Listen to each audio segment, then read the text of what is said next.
Hey guys, Be Twice here. Today is Friday, July 30th. Hope everybody had a really good week. Today we're going to be looking at a handful of stocks that I really like as my favorite setups going into next week. I may put out a second favorite setups video tomorrow if I have time, but for now I wanted to get a few of these out here that I really like going into the upcoming weeks, but more than likely going to be able to get a really good entry at the beginning of next week. So to start that off, it's actually IWM. So IWM is actually my favorite heading into next week. And this is something I cover on a daily basis. I'm just really liking what I see. So I put out a video yesterday that said that, hey, we're probably going to head a little bit lower because we are looking for this white wave 2 bottom. So today at open, while the market was really dumping, we saw some strength out of IWM. And I was tweeting about this. So we were seeing some divergence. IWM was positive while the rest of the indices were negative. So you had S&P 500 negative, NASDAQ negative, Dow was negative, and IWM was positive. So that's a good sign that we're going to likely see strength out of IWM as the other indices start to bottom. So what am I seeing? So yesterday I talked about how we were coming down for an A, we were going to pop up for a B, and then ultimately we're going to pull lower for a C. And that's exactly what I saw at open. This rally higher was a B, and ultimately, some of the position that I did hold today at open, I actually closed for profits because I did think that this dump was coming. And then I hope to get my positions back at a cheaper price early next week. So what am I seeing? So I do think we're going to head a little bit lower. What I'm seeing is an A, pop up for a B, and then we're going to head down for a C. So we're going to bottom somewhere between 220 and 217. I'm hoping to get most of my position back closer to this 161.8. So I am kind of hoping for a relatively decent flush on Monday, as crappy as that is. But even if we don't get it, I do think dips here on IWM are a buy, especially because it looks like we did go down and touch right around that 220 mark. So maybe right at the end of the day today, we already did bottom, and we're going to rip next week. But I don't think so. I think we had a little bit lower as the other indices go a little bit lower, and then we're going to catch support and we're going to rally. So we should see IWM going green before we see QQQ or SPY going green. And then ultimately, I think from this area where we find our C bottom, I think we're going to be popping up somewhere between 229 to 237. So we're going to have a really nice rally off of here. So all dips are a buy on IWM. Okay. So now NVDA. NVIDIA is another one that's one of my favorite subs going into next week.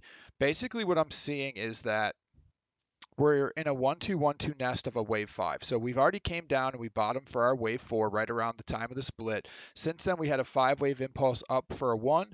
We had a 3-wave move down for a 2. We had a 5-wave move up for another 1. And now we're in the process of coming down to find our wave 2 bottom if we already didn't find it. So I do have an open position in NVIDIA. And if we do go lower and we can break this 190 range, that's where I'm going to double down. If not, then I'm just going to go with my current position. It is possible that we came down for an A, we already popped up for a B, and ultimately where I have marked my A, that was our C. The reason I don't favor that is because I don't see a big move back up. I don't see a clear 3 waves from this candle to where I could call this a B and then a drop for a C.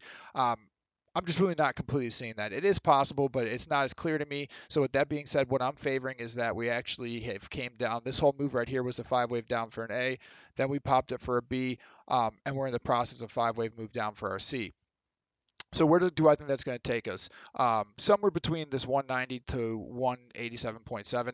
And another reason why I do think it's actually going to go lower is because right now I'm favoring QQQ and SPY to head lower than what we saw today. And I also think that obviously IWM is going to go a little bit lower than what we saw today. And that's another reason why I do think that we're going to get a little bit more of a flush. And maybe it doesn't even go as low as A. Maybe it's a little bit truncated and we only go down right to the 61.8 and we hit here and then we rally out of it. So I really like NVIDIA as a long-term setup, and we should get a really good pop out of this next week, and I think it's going to take us up into the 210 range. All right, so another one of my favorite setups that I actually was tweeting about today is Facebook.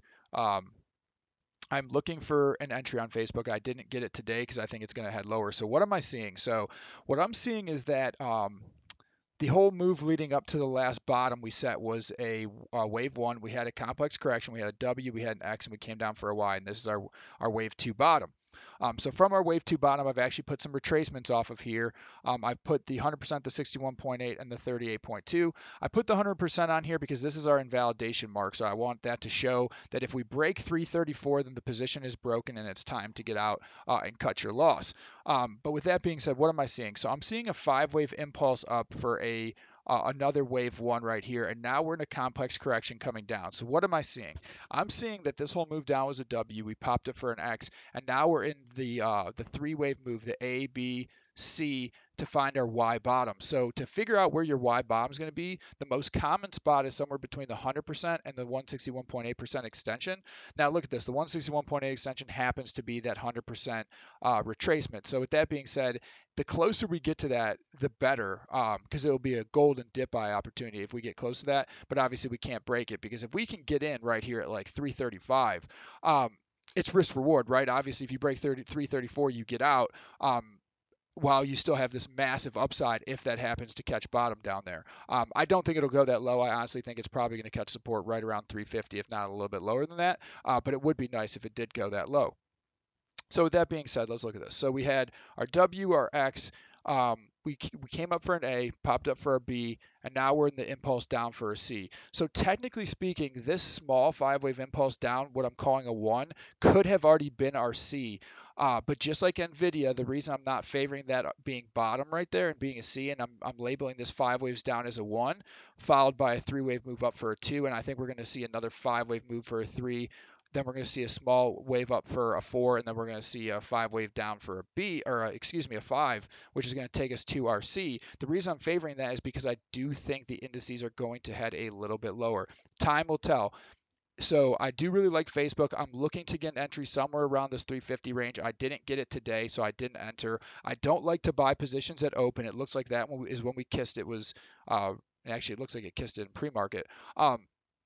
I like to wait until around 11:30 or 12 when all the beginning day action has occurred. Why do I like to do that? I like to do that because I can be wrong on my counts. I don't want to open a position at the beginning of the day and have the market turn against me, because volatility is always higher at open for at least the hour or hour and a half of the start of the session. So if you're buying options between 9:30 and like 11 a.m., you're always going to pay a premium. And you really have to be 100% positive that you're right. If you're 100% positive that you're right and the market's going to go the direction you want it, then go ahead. By all means, buy your option at 9:31 a.m. You'll still make money. But with that being said, if you're going to do that, you want to make sure you're flipping that option that day, because volatility can eat you up very quickly. So I just don't do that. What I do, I try to use the beginning hour and a half to validate what I see the day before. And if I get that confirmation, that's when I make my entry. If in the first hour and a half it breaks what I saw the day before, then I don't take an entry at all, because that clearly means I was wrong, and I'm not just going to gamble. And so that's why I wait for usually around 11 a.m., because if the reversal is going to happen, whether the market turns positive from negative or goes negative from positive, it generally happens in that first hour and a half. At least you start to see some signs of weakness or signs of strength, something to show you that it could go one way or another. And if you see those signs, then you obviously don't want to take an entry.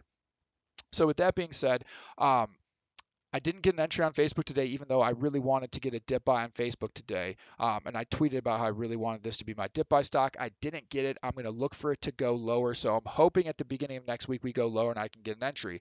So now what am I going to do if I don't get an entry on Facebook right away? So if I don't get an entry on Facebook right away, what I'll wait to see a 5-wave impulse to the upside. If I see a 5-wave impulse to the upside, that would mean that this here has to be a C, and that we are going up for a minute 1. If I see a 5-wave impulse to the upside, I'm going to call that a 1, and then I'm going to wait for a 3 swing down from there and then take my entry, because ultimately I still do see Facebook heading back up towards 400. I think they had good earnings. It seems like they constantly have problems where they'll sell off if they have, obviously had not so great guidance. But with that being said, I do still think Facebook here in this upcoming month or so will get close to this 390 range, possibly, and hit 400. So I'm definitely be watching for an entry. I'm hoping to get it somewhere beneath 350. But if I can't get in beneath 350, I'll watch for a 5-wave to the upside and a slight pullback. So we'll keep watching his name. I'll probably have it on a few videos throughout the week next week. Okay, so we're going to look at Walmart. Walmart's been on my list now for what seems like forever, and I still think that this launch is coming. But obviously it looks like we're 1-2 nesting over here. So what is a 1-2-1-2 nest? So when you're looking at waves, obviously you always count minute waves. So if you're looking down here, you see a 1, a 2, a 3, a 4, and a 5. So this gives me a 1 because I had a 5-wave impulse up for 1. Then you have an A, a B, and a C for a 2. So you can clearly see there's 5 here, which gives us a 1, and then there's 3 here, which gives us a 2. So now you could go through this and the same thing. You could count it all in terms of 5-wave impulses to get your 3, then 3 waves to get your 4, maybe even a complex correction right here to get your 4. But you get what I'm saying. So when you have that happen, um, and then you come down here, you say, okay, we had a 5-wave impulse up in blue for a wave 1. So up here was a wave 1. Then we had a correction down for our white wave 2 right here. We actually caught support off of this uptrend line. And I think this is right around where I started watching this name thinking we were about to break out even earlier than when we did. Now, with that being said, what am I seeing? I see a 5-wave impulse up for a 1. We pulled back for a 2.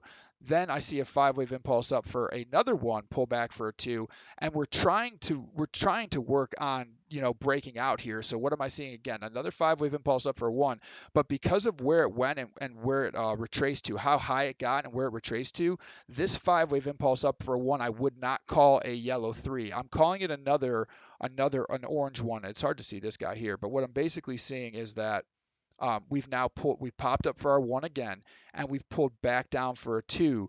And ultimately, what we're doing is now we're heading up for a wave 3. So I do think we're going to get this breakout next week, and it's not letting me zoom in now for some reason. I think we're going to get this breakout next week, and what we're seeing is that we're catching support on this support. So yeah, obviously we're catching support on the support, but either way, so I have this red dotted line drawn.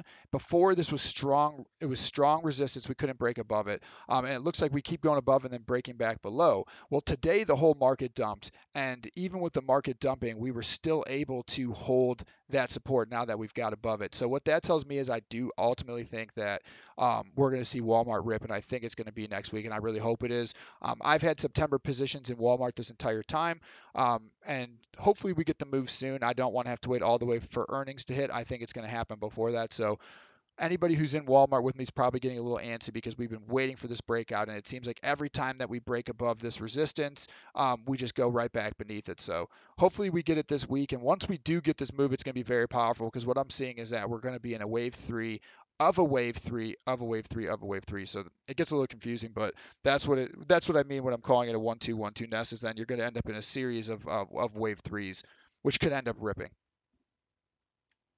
Let's go take a look at Disney. Okay.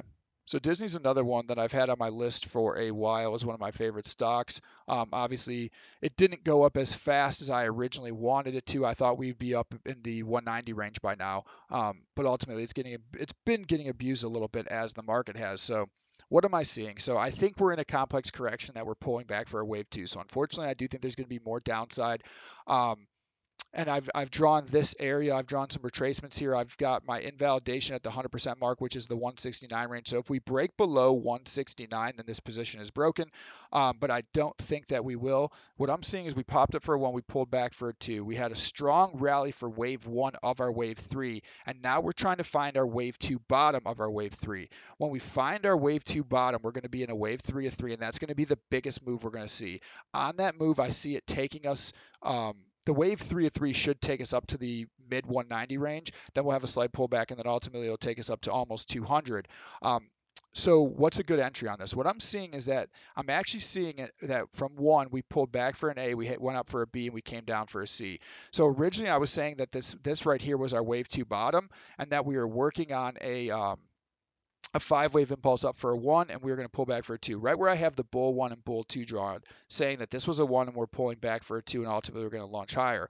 I'm favoring the bear count. The bear count is saying that, hey, we popped up for an A, we pulled back for a B, and then we had a 5-wave up for a C, which is actually an X. So we have a W, then we have a 3-wave up for an X, and ultimately we're having a 5-wave flush down, or actually it would be a 3-wave, it would be an ABC. We're having an ABC move back down now for Y.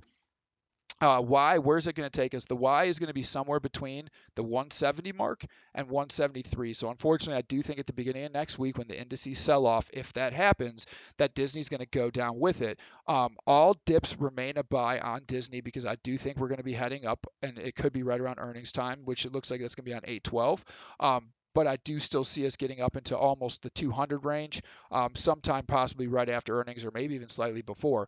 It just depends on how quick the market flushes if it does. Now, if the market doesn't flush anymore, it is valid to say that this is a wave one.